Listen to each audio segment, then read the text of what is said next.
Bueno, continuamos con la segunda parte, ¿sí? Eh, con la deshidratación hipotónica, nos habíamos quedado. A ver si...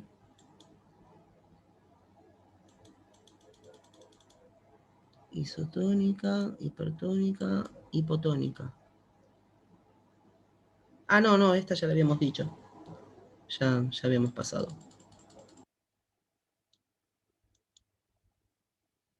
Bien, valoración de la deshidratación en general, ¿no? Ante todo, la deshidratación se debe realizar una triple valoración. Las dos primeras de tipo clínico, se valora ahí en este caso la intensidad de las pérdidas del volumen corporal y cómo se expresa clínicamente la deshidratación. O cuál es el espacio hídrico más afectado, ¿sí? Si es el intravascular, si es intersticial, si es el intracelular, cuál es el espacio que está más afectado. La tercera es de tipo metabólico, estado de la tonicidad, osmolaridad y los electrolitos plasmáticos. Ahí vamos a valorar los electrolitos. Intensidad o grado, tenemos grado 1, es el 5%, son 50 mililitros kilogramo. El grado 2, el porcentaje es 7,5%, serían, eso estaría comprendido entre el 5 y el 10%, 75 mililitros kilogramo. El grado 3 es el 10%, que son 100 mililitros kilogramo. Respecto de la clínica, acá tenemos intracelular, que es hipertónica, mayor a 310, la osmolaridad, ¿no? Mixta, que sería entre intracelular y extracelular, ¿no? Isotónica, 280 a 310, y extracelular, en este caso sería hipotónica, menos de 280, la osmolaridad. La metabólica, y ahí lo que medimos es el sodio, ¿sí? Tenemos mayor a 150 mil equivalentes por litro de sodio, estamos hablando, ¿no? Después entre 135 y 150, que ahí estaría normal, porque entre 135 y 145 mil equivalentes por litro el sodio es normal, y menos de 135 mil equivalentes litro ya estaría el sodio debajo de lo normal. La clínica extracelular, hipotónica e isotónica. Inicia sus síntomas con afectación del estado general, en forma de decaimiento, hipotonía general, laxitud, hiporreflexia y taquicardia. Esto lo vemos en pediatría, se ve muy seguido cuando cuando el paciente está deshidratado, lo solemos ver muy seguido. Hay un decaimiento, hipotonía, laxitud, hiporreflexia, y bueno, al estar faltando el líquido como mecanismo compensatorio, se encontraría la taquicardia, como intentando compensar la falta de líquido, el corazón empezaría a latir de forma más rápida. Siempre me acuerdo una anécdota de un paciente, yo en ese momento estaba trabajando solo, y, y sí, estaba solo en ese momento. Y me tocó una paciente que justo en un horario faltaban, no sé si 2 horas para el pase de guardia, y se sale la vida. Entonces, bueno, había que colocarle la vida. Y no tenía ningún compañero para ayudarme. Entonces digo, bueno, lo hago. Y la paciente estaba a un nivel de deshidratación y encima estaba dormida, cansada, que cuando la pincho, cuando la punzo, no sintió dolor, no lloró, no gritó, nada. Pero la que me ayudó en ese momento, sosteniéndola por las dudas que pasara algo, para que pasara algo, que se moviera, sobre todo para fijar la vía, era la mamá. Previamente le había dicho, ¿usted me podría ayudar? ¿Se animaría? Y me dijo que sí, así que bueno, hice el procedimiento. La nena no se movió nada, en relación a que estaba deshidratada justamente. Pero bueno, ¿qué me pasó? Que la mamá se desmaya y cae. Cuando se intenta incorporar, le digo, no, no, espere ahí, y después de que yo fije la vía, yo la ayudo a levantarse. Así que bueno, eso es como anécdota que tiene que ver con esto de la hipotonía general, la laxitud, hiporreflexia, ¿sí? Eh, Bien, todos estos signos son mensurables y se pueden evaluar de acuerdo a la intensidad de la deshidratación. Se los puede clasificar con cruces positivos, ¿no? Una cruz, eh, estos signos de positivo o cruz, es como que es leve y 4 cruces ya es como que es severo.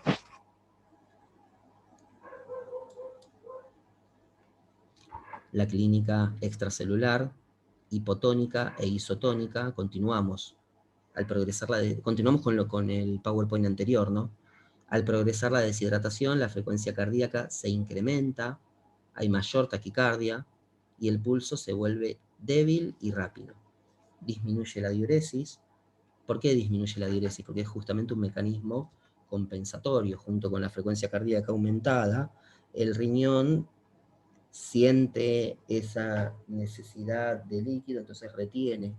Ahí empiezan también a actuar los vasoreceptores, eh, que detectan la falta de líquido, y bueno, hay toda una cascada de acontecimientos que se van produciendo. Aparece la sed también, resurge, porque ya estaba la sed, pero sí vuelve a resurgir, eh, que es de forma, se incrementa la sed, ¿no?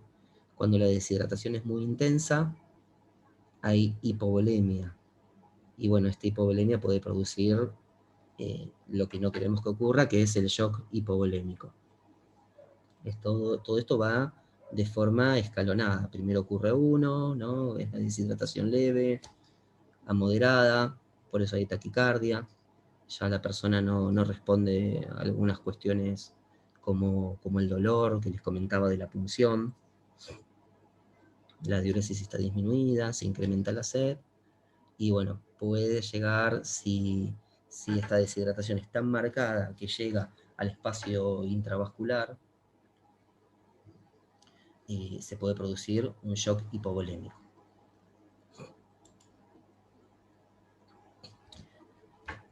Síntomas iniciales de la hipovolemia: mala perfusión periférica con frialdad, o sea, tocamos las extremidades, tanto miembros inferiores como superiores, y están frías, la piel está fría al tacto también. El llenado capilar es lento, hay oligoanuria e hipotensión. Ya estos son los síntomas iniciales de la hipovolemia. Ya el paciente se nos está complicando cada vez más. Bien, síntomas, esto es una guía para el shock hipovolémico. Generales, aspecto grave, hay hipernatremia y taquipnea. Hemodinámicos, encontramos taquicardia, frialdad de extremidades, que ya lo habíamos dicho, la piel pálida y fría, pulso filiforme, cianosis, sudoración profusa e hipotensión. Y a nivel neurológico encontramos irritabilidad, obnubilación, hipotonía, hiporreflexia, laxitud general, coma. O sea, cuando estamos en este punto, que ya hay alteración neurológica, tenemos que tener en cuenta que es una deshidratación más marcada de lo habitual, ya no es leve, ya no es moderada, es severa. Entonces, en ese caso, si perdemos una vía, hay que colocarla a como de lugar. Clínica intracelular, deshidratación hipertónica. afectación del estado general en forma de nerviosismo e irritabilidad por afectación del sistema nervioso central. Hay aparición del síndrome de hiperexcitabilidad, y ahí está manifestado por, bueno, hipertonía, hiperreflexia, temblores, contracciones fibrilares de los músculos de los párpados y labios. Pueden llegar a aparecer convulsiones y finalmente coma. Bueno, la sed siempre está presente, fiebre, mucosas secas, oliguria, todo producto de la clínica intracelular, que es la deshidratación hipertónica.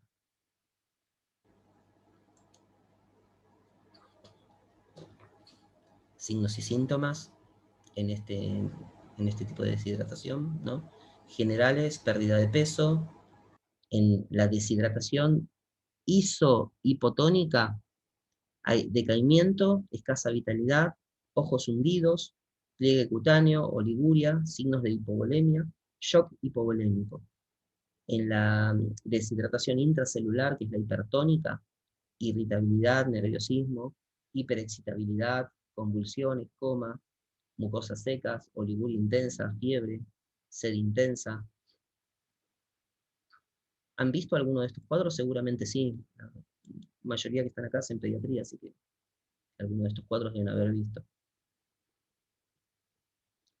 ¿Quieren hacer algún comentario o algo? Pueden decir, no hay problema. ¿Seguimos nomás? Bueno, cuantificación de la deshidratación. Dado que normalmente se carece de datos fidedignos como peso previo, claro, el peso previo depende el niño, obviamente la edad, ¿no? Hay niños que no tienen un control con el pediatra tan seguido, entonces no saben el peso. Nos pasa muchas veces en la guardia, ¿no? Cuando ingresa un paciente que vamos a atender y muchas veces necesitamos el peso para poder medicarlo, no lo saben, así que en este caso imaginemos que tampoco. Es un paciente que ingresa también por guardia y no sabemos el peso. Entonces, a partir de ahí, bueno, hay que calcular, ¿no? Eh, Hay que calcularlo, aunque lo ideal es pesar al paciente. Siempre decimos que en la guardia no se pesa al paciente, porque bueno, porque uno dice es guardia, es urgencia, no, pero bueno, si es necesario, se debiera poder hacer, también tendría que estar la posibilidad de hacerlo. No tenemos que limitarnos a no se pesa porque no se pesa, sino que se puede hacer. Sobre todo para valorar esto de las pérdidas, del balance de ingresos y egresos, de la pérdida de líquido. Eh, Bien, hay que valorar cada signo calificándolo también mediante cruces. Es un poco lo que habíamos dicho anteriormente, ¿no? De las cruces. Una cruz es leve, 4 cruces ya es severo, 3 cruces podríamos hablar de moderado. Control clínico y monitorización. Eh, Bien, hay que valorar la perfusión tisular, manteniéndonos en la cabecera del paciente, y bueno, ir realizando todas las intervenciones indicadas y las que consideremos oportunas desde nuestra profesión, como somos profesionales de enfermería, y ir realizando todas nuestras acciones, ¿sí? Eso hasta que vayan desapareciendo los signos de deshidratación. Pero bueno, el paciente deshidratado, sobre todo el deshidratado grave, eh, hay que tener un control minucioso, estricto y continuo del paciente, ¿sí? A veces relegamos un poco también algunas cuestiones con los padres que lo cuidan, pero bueno, hay que ser muy criterioso de se puede o no se puede relegar algunos cuidados. Quizás con algunos padres podemos confiar un poco más, con otros no, pero en primera instancia hay que ser muy estrictos con el control del balance de ingresos y egresos. Bueno, continuamos con la monitorización y el control clínico. Eh, la interpretación conjunta de los datos, tanto clínicos como analíticos, permite el seguimiento evolutivo del paciente deshidratado. Lo que se busca es lograr como objetivo esto, es lograr un ingreso de líquidos adecuado, no solo de líquidos, sino también de electrolitos. Cuando logramos eso, que estén los líquidos y los electrolitos corregidos, podríamos decir que el objetivo se ha cumplido y que el paciente dejaría de estar deshidratado, en el mejor de los casos siempre, ¿no? Valoración del niño deshidratado se hace a través de la entrevista clínica, la observación y la exploración física. Siempre la entrevista clínica es muy importante, la hacemos al ingreso, podemos utilizar alguna hoja para guiarnos a modo de valoración, ¿sí? Y bueno, y sobre todo la observación es muy importante en nuestra profesión, ya cuando estudiábamos enfermería del primer año, ya nos decían, hay que observar al paciente, es la fuente principal de donde vamos a recolectar los datos, ¿sí? La valoración del paciente, la observación. Bien, en la entrevista clínica se recolectan datos de importancia que van a servir para determinar el tipo de deshidratación y la gravedad de la misma. Y a veces la causa, ¿no? En realidad estos tres puntos, ¿no? La causa, el tipo de deshidratación, la causa y la gravedad. Lo que vamos a ver principalmente desde enfermería son la causa y la gravedad. Bien, conocer las características de las micciones, el número y el aspecto de las mismas. Lo normal será que el gasto urinario disminuya como respuesta del organismo. Claro, es normal que el niño no esté miccionando adecuadamente ni en cantidad ni en veces, ¿sí? Que va a miccionar. ¿Pero por qué? Porque es normal, como dice acá en el PowerPoint, es normal que retenga líquido a relación de un mecanismo de defensa natural del organismo. Otra cuestión, ¿no? Los niños muy pequeños, cuando el biberón, la mamadera, se prepara de forma incorrecta, es muy posible que aparezcan signos de deshidratación.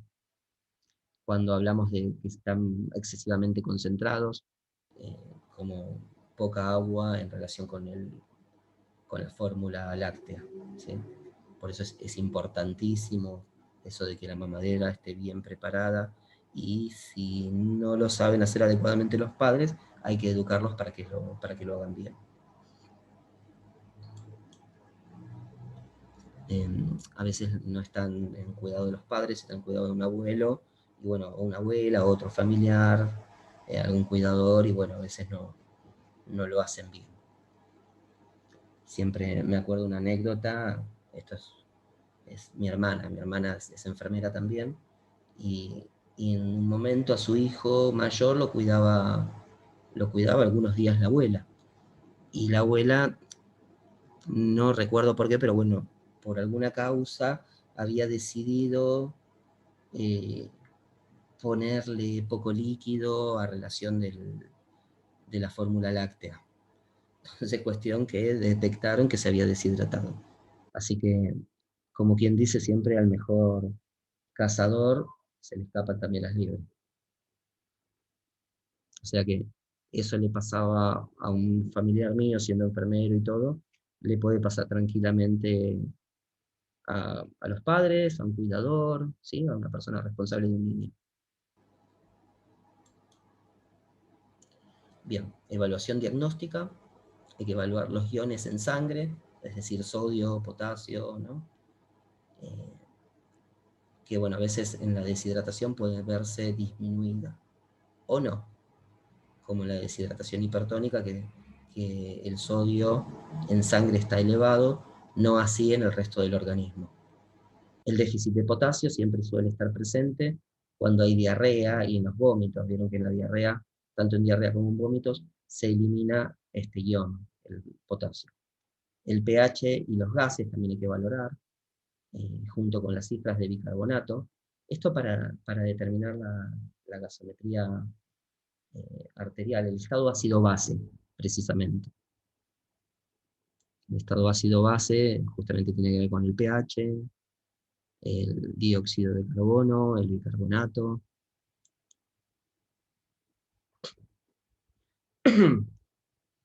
Terapia de la deshidratación. Hay que reponer los líquidos cuando la deshidratación es leve o moderada. Puede hacerse por vía oral. Esto ya lo habíamos dicho en un momento. Bien, pues los niños son capaces de ingerir líquidos y electrolitos de forma vía oral, pero cuando es leve o moderada la deshidratación. Se administra en pequeñas cantidades y de forma continua. No darle el líquido todo junto, bueno, esto ya lo sabemos, porque va a dar la posibilidad de vomitar, de que el niño vomite. Bien, en este periodo de 6 horas puede ser aumentado hasta 12 horas en caso de deshidratación hipertónica. La terapia de mantenimiento se continúa con una cantidad de líquidos de 100 a 150 mililitros kilogramo día, que se puede completar con infusiones, leche materna, agua. Y bueno, eso del que estábamos hablando recién era todo hidratación vía oral. Ahora la rehidratación endovenosa. La perfusión endovenosa en el niño se debe practicar cuando cuando la alimentación por vía oral no es tolerada por vómitos o por diarrea, o fiebre alta también, cuando tiene fiebre alta no va a tolerar los líquidos. Entonces ya tendríamos que pasar a una rehidratación endovenosa. Cuando estaremos hablando de urgencia, cuando hay signos de shock. Y bueno, en ese caso hay que reponer el volumen líquido de forma inmediata a través de una vía endovenosa. Y se consigue administrando de 10 a 20 mililitros kilogramos de la solución adecuada para la hidratación. ¿Sí? Entonces, en base al peso del paciente, igual es criterio del médico, pero bueno, no está de más saber que entre 10 a 20 mililitros kilogramos es la solución que vamos a administrar en las primeras horas.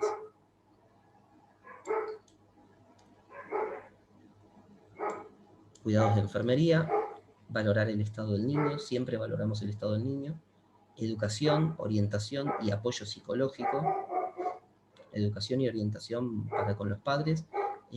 Cuando el niño puede ser pequeño, pero entiende, como hablamos, nos puede llegar a entender, también tenemos que hacerlo parte de la educación, también tenemos que mirar al niño a los ojos y explicarle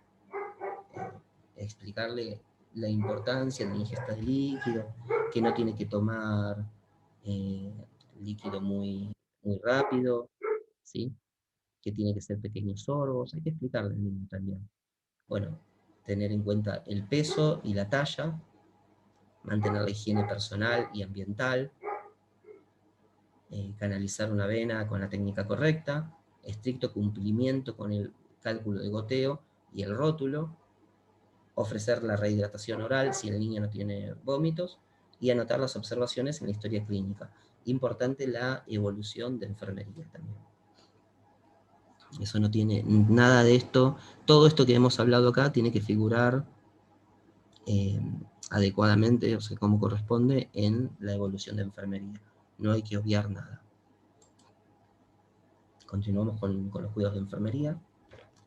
De ser necesario, medidas antitérmicas para bajar la fiebre. Pueden ser medicación o pueden ser medios físicos también, o trabajar un poco con uno y un poco con otro. El balance de ingresos y egresos debe ser controlado de manera estricta. Observar la humedad de las mucosas y la presencia o no de pliegue cutáneo, que esto también es indicativo de deshidratación. Controlar el peso y talla del niño para poder valorar las pérdidas. También comparar. Así que bueno, muchas gracias. Hasta acá llegamos con la clase de hoy. Voy a dejar de grabar.